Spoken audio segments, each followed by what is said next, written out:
Welcome back, ladies and gentlemen. You're listening to another edition of DIY Money. DIY Money. What's shaking, Logan? What's shaking with you? I don't know. Not too much. Let's roll right into the question. Well, let's talk about, the tribe is rocking. Tribe is rocking on Facebook. Is it really rocking, though? There's people there? Of course there's people there. There's almost 2,000 people in the tribe, but participation. We need more rocking. Yeah, join the tribe. If you're on the Facebook, you can just search for DIY Money. DIY Money Tribe or DIY Tribe? I don't know what it is. The DIY Tribe. And we discuss other odds and ends, all sorts of things. Plus, you get a behind-the-scenes look. Like I put a poll out the other day. And that wasn't a poll, but I was like, do you like this series? Here's what we're thinking about. And somebody gave a good couple of ideas for series that we're going to run with. Yeah, So there you go. You can even have input on the show. I love it. Fire. All right, let's just jump into our question. Not even do the odds and ends. We'll come back to them because we got a fun one today from Ambar. I think I said that right. Ambar, what do you got? DIY. Hi, DIY Money. This is Amber from Michigan. I'm curious, why does the trading market has hours, like office hours, from 8 a.m. or 9 a.m. to 4 p.m.? Does it work on holidays? Like, what's the purpose of that? I assume that most trades are carried on by machines, it's automatic. So I don't understand, why do we need to have restrictions on when do those happen? Thank you. Ambar, this is a great question, and there's so much historical context here that we'll try to unpack in no particular order. But I'll summarize it by saying that you're absolutely right. I would say, I don't know, it's a guess, but 95% of all trades are electronic now. Yeah. At least, maybe even more. But at the end of the day, guys like us need a break. Yeah, I mean, that's what guys. Allie asked me this question. I said, well, because we got to go home at some point. Yeah, again, I'm going to unpack a lot of different things. So we'll just have a coffee talk general discussion here. But it's been floated that the major exchanges, New York Stock Exchange, NASDAQ, American Stock Exchange, stay open 24 hours or, 18 hours or whatever. And these are often member-driven exchanges. Now, New York Stock Exchange ultimately became public. I think they're owned by ICE, which is the Intercontinental Exchange, I think, which is owned by Euronext. Anyways, it's a whole thing. But there are still members that vote and so forth, and everybody's like, no, absolutely not. And again, the reason is that if and when all of those major exchanges were open, and that's where most of the trading volume happens, then, at 2 a.m., some news could break in China, and all of a sudden, we need to be at our desks placing orders. And that sounds terrible. So, to a degree, it all boils down to the professionals in the business being able to go home and take a break. Now, I say all that to say that in essence, it does trade all 24 hours a day. And the reason I say that is because while most of the trading is happening electronically, there are a plethora of other exchanges that handle electronic trading that basically don't close. In addition, you do have news abroad, overseas, that is influencing global markets all the time. Yeah, you got the Japanese markets, you got the Chinese markets, all of those are open. Europe throughout the day. opens, and we're so interconnected that we could have news that happens, in China, and then we come back and we're up 1%, down 1%. You never know. So to a degree, it doesn't ever close. Now, there are traditional trading hours, 9:30 to 4 in the United States, Eastern Time, that basically handle a majority of the volume, despite futures markets being open, electronic trading, etc., being open all the time, all across the world. And many hedge funds, major institutions, certainly banks, have trading desks in all of these locations in the event they need to make transactions overnight, which a firm like ours does not have. I don't ever feel like we're at a disadvantage from that because there's never anything that I have to be like, oh, I got to act on that right now. And so it doesn't concern me one bit. What say you, Logan? Yeah, I mean, you got futures markets, you have extended hours. I mean, there's a lot of different things here, but Quinn, I think what would be kind of fun is if we take a step back. It's not exactly answering this question, but take a step back and talk about, like, how did this all start? Like, why do we have a stock market? Why did this start? I mean, obviously, people want to buy portions of companies, but can you tell a little bit about the history of kind of maybe the Buttonwood Tree and some things like that? Yeah, I'm kind of on the spot here, so I don't necessarily know dates, but I mean, we're going to go back to the 1800s, and we're an industrialized, or we're quickly becoming an industrialized nation, and the idea that capital could be raised in order to further businesses was not a new concept. In fact, the first recorded publicly traded company goes back to the 1600s, which was called the Dutch East Indian Trading, or Tea, or something like that. I think it's trading company. Anyways, and it basically had to do with financing ships that were making trades and so forth. I mean, again, financing entrepreneurs goes back to Christopher Columbus. Like, Christopher Columbus was financed by monarchs, but also wealthy individuals to finance expedition to, come to find a, quote, new world, etc. And often that paid handsome profits. Sometimes that didn't. Okay, so the idea that we fund entrepreneurs probably goes back, again, thousands upon thousands of years. So not a new concept. We come to the United States and New York City, which was the melting pot at the time, right? Ellis Island, people coming, is kind of the hub of commerce, and it ultimately still is to this day.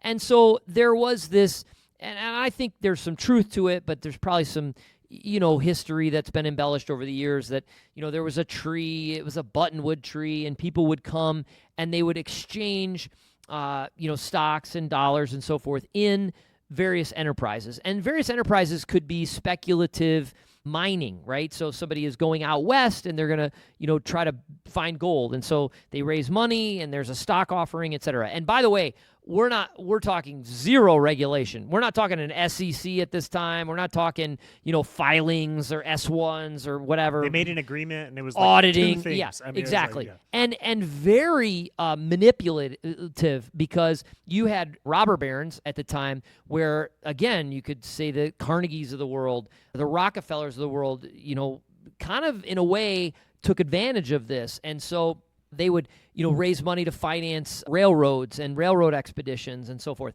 So it all began with the idea of an entrepreneur and a business looking to raise money, getting investments and stock or shares, so not a loan, not debt. And then ultimately that evolved over the years into the stock exchange as we know it today.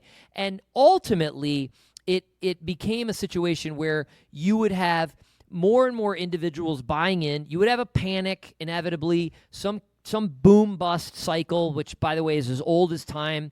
And, in reality, people would lose money.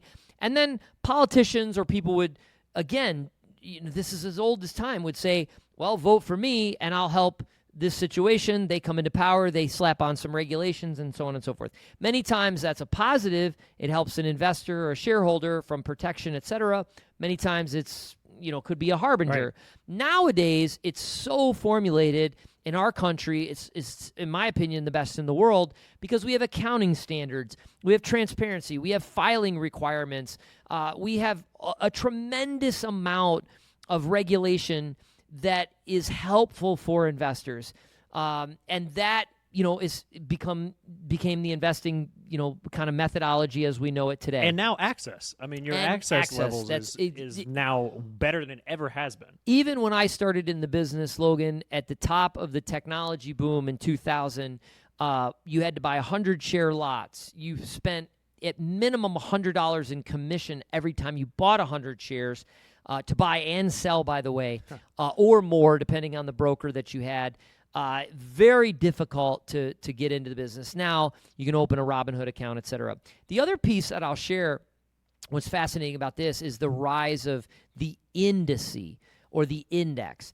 And that's a fascinating story because somewhere around, I think it was 1892, 93, a gentleman by the name of Charles Dow came up with this concept of an attempt to measure the productivity or the growth of the United States by collaborating or kind of commingling shares of some of the most notable industrial companies at the time. And so at the time, there were about 12 companies that were very notable, and there were random things like the American Cotton Company, and I'm making that one up, but there was a cotton company in there. Tobacco company. There was General Electric was in there at the time, and that was a innovative company. Edison created, etc. So they created this basket of stocks, and they began tracking that basket, which became the Dow Jones Industrial Average. And that was the first index to be tracking the progress of some great American companies. That evolved over the years. It ultimately became 30 names. Every single one of the 12 are gone. 30 names are in there. Now we have much more than just industrial. We have companies like Salesforce, my goodness. That's not an quote-unquote industrial company, but it's definitely an innovative leadership company. Goldman Sachs is in there, United Healthcare, et cetera. So it's evolved over time. But it became a great way to invest in the progress of America. The S&P was born. Standard & Poor's was a corporation. They started tracking 500 stocks, yada, yada. You get the gist. And then over the time, products developed that allowed people to buy these baskets. One of the very early organizations called Massachusetts Fund Services, MFS, started one of the very first mutual funds. And at the time, it was called a trust. Same concept. We're going to take a basket of stocks, and instead of people buying hundreds of individual companies for thousands upon thousands of dollars, we're going to commingle them into a trust, and we'll allow people to buy trust shares. When I was a kid, I toured, I started in Boston with my father, who was a broker, as you know, for 40-some years. And we started in Boston, and then we went to New York City. I was on the floor of the exchange. This was in the 80s. Things were crazy. Like, you had to, you watch yourself. Plus I was a son of a boomer, so, he didn't even know where I was. And I'm, trying not to get crushed by people running all around. Now, as you know, you've been there. It's desolate. There's nothing going on. 25 people. Yeah. But when we were in Boston, we visited MFS. And what was cool was we saw the original trust book, and they would take it by hand, like your name, how many shares you had, and so forth. And that was really cool. So I remember seeing that. And then again, went to the floor of the exchange, and things were crazy at the time. But now it's dead. So again, we totally get off topic, but you ask. I think it's fascinating. What say you? What are your thoughts on the subject? Now it's developed into even more things. Like, we have to have, to some degree, the markets are going to close on a regular daily basis so that we can have the things like mutual funds that settle in the afternoon. Because mutual funds, unlike your ETFs or your individual stocks, they don't make adjustments during the day. I think this is huge, and a lot of people don't know about this.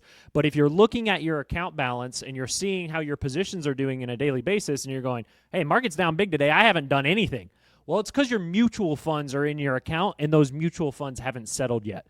Mutual funds pretty much make up almost every 401k nowadays. You have mutual funds in there versus ETFs or individual stocks. So after hours, those settle. This is a topic for a different day where we explain all the intricacy of a mutual fund. But basically, they settle out, they make the changes that they need to make, and then the net asset value is reflected on what the new value of the mutual fund is. And that happens, 5, 6, 7 o'clock at night, Eastern time. So you have to have the market closed for those to settle up and get to the proper value of the mutual fund. So really, it's a convenience thing more than anything. I've heard the same thing, Quinn, of hey, why don't we just have these big exchanges open 24/7? And I think even more so, buzz that's been more positive has been taking the trading days down to 4 days a week. I mean, I think that has been a bigger movement than maybe even the 24 hours a day, because you want to give people time to be out of the market, to go home, to enjoy those professionals that are leaving. But again, it never really sleeps